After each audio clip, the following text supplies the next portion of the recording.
حاول يبيع الحلويات، لكن جاء رجل وأعطاه شيئا جعله يبكي فورا.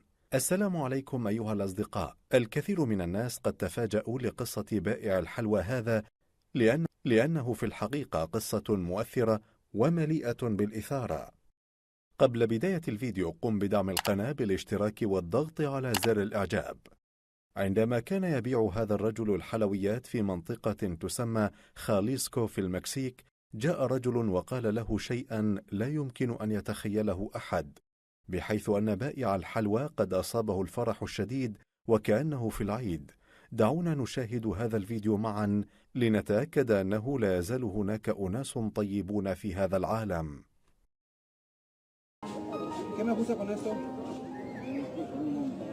¿Cómo que ver?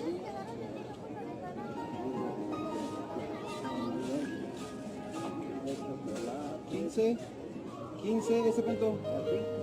20, 25, 30, 35, 40, 45, 50, ¿eh? Y si le doy otro billete, ¿usted 50 más? ¿Qué gusta ver? Dígame.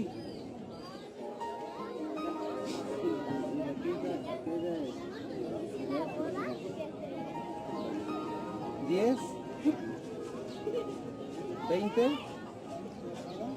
¿30? ¿Y eso cuánto? 30.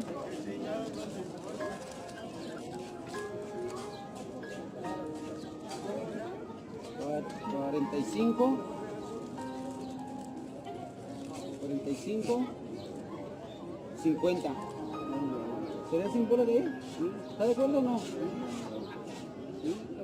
Es mi cumpleaños hoy. Mejor dame un abrazo. Véngase.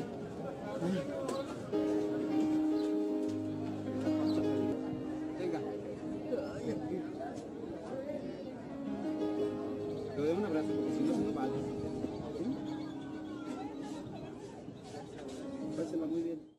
إذا أعجبكم الفيديو لا تنسوا وضع الإعجاب والاشتراك في القناة.